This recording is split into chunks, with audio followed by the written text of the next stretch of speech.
Please subscribe Ito Money Vlog.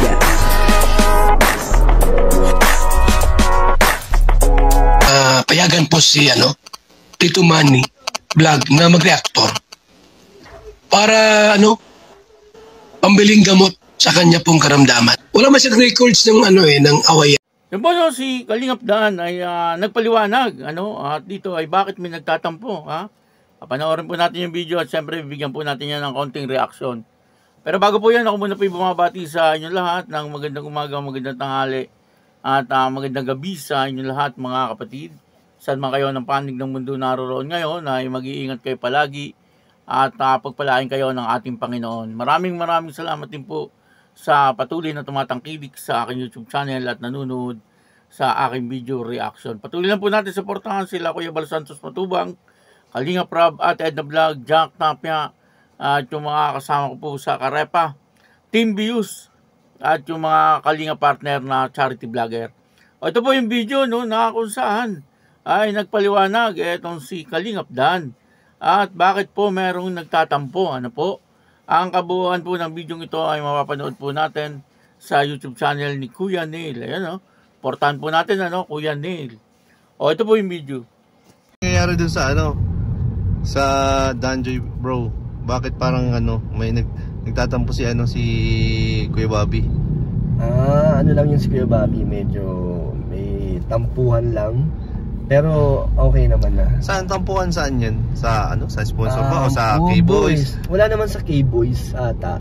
At meron yatang tampuhan lang sa mga supporters siguro, supporters at sa mga nakasama niya yata sa kanyang mga Tsaka parang may mga nababasa din kasi si Kuya Bobby ng mga comments siguro Oo, kaya parang medyo na-stress si Kuya Bobby ngayon. Oo, pero naman sabi niya hindi naman siya bibitaw. At saka mahal siya ng supporters ng Danjoy, talagang ayaw din nilang mawala si Kuya Bobby kasi si Kuya Bobby isa yan sa unang-unang nakipaglaban. Ay, ako saludo kay Kuya Bobby talaga. Para mabuo ang Danjoy. Saludo ako nung kailangan kasi di ba nung time na yun kailangan ng tawag dito, parang superhero para mabuo. Para may malakas loob na mag-stand alone. Para sumalo ng mga bashing. Yun. Si Kuya Bobby. Yan, si Kuya Bobby yun. Walang nagtataas kamay. Talaga si Kuya Bobby lang. Naglakas loob. Oo, si Kuya Bobby ang may lakas ng loob para alam na ipaglaban. Alam na mga Danjoy since day one na talaga. Kaya gustong-gusto din nilang wag mawala si Kuya Bobby kasi kasama nila yan si Kuya Bobby.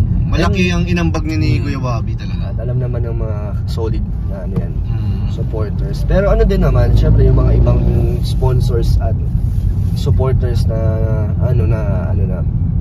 naman yun parang nirespeto din naman natin yung mga desisyon nila kung bakit nangyari. Pero wala na yan, okay na rin naman. Parang okay na nga eh. Ayos na naman. Okay na guys.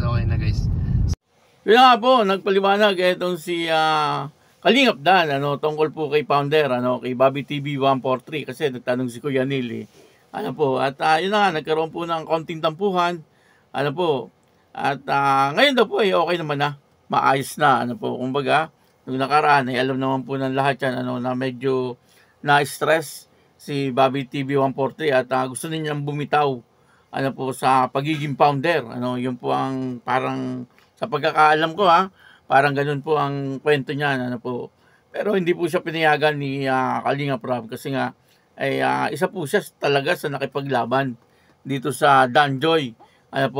Natatandaan nyo nung hindi pa po nagkakaroon ng Danjoy ay talagang si Bobby TV 143 ang nagsabi na dapat ay maging love team ito si Kalingap Dan at saka si Joy Diwata.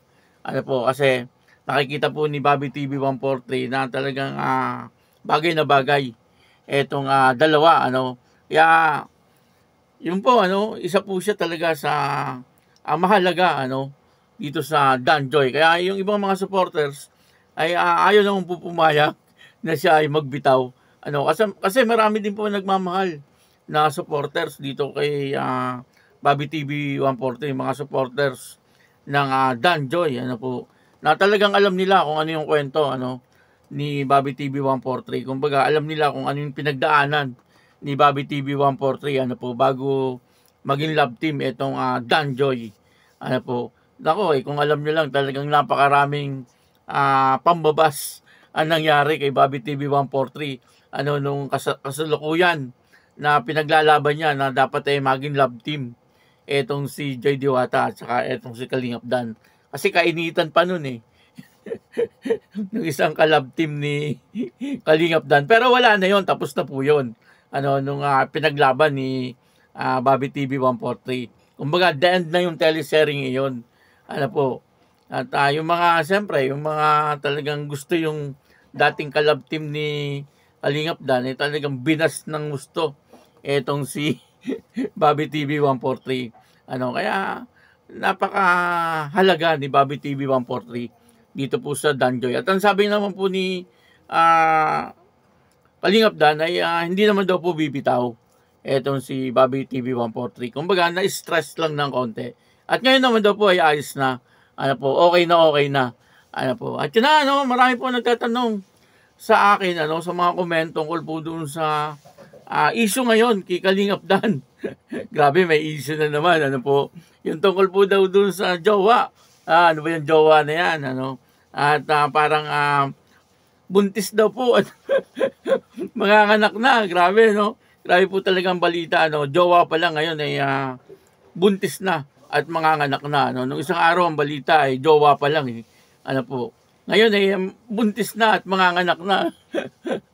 Grabe, ano po, talagang dugtong-dugtong na. Alam nyo, mga kapatid, ano, yan po ay issue lang. Ano po, wala po yung katotohanan. Ano. Kung may lumabas na prueba, ano po, na talagang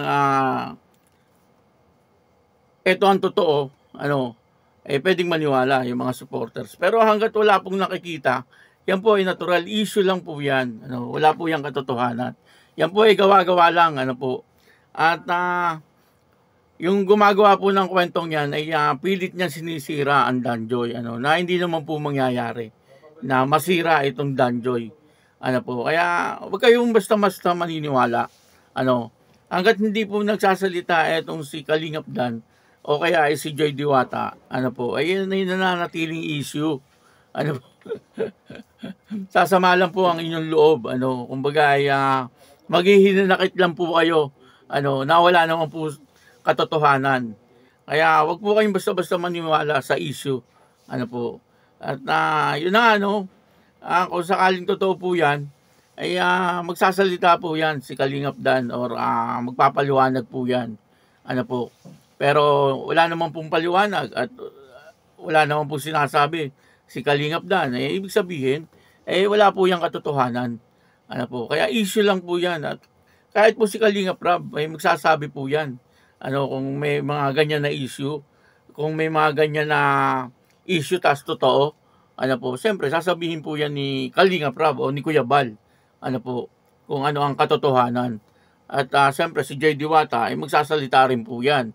Ano po, kaya wag po kayong basta-basta maniniwala sa mga sabi-sabi. Ano po. Kaya yun, ano, maraming salamat po sa inyo lahat. At ako po si Tito Manny Vlog na nagsasabing God bless you all. Diyos mabalos.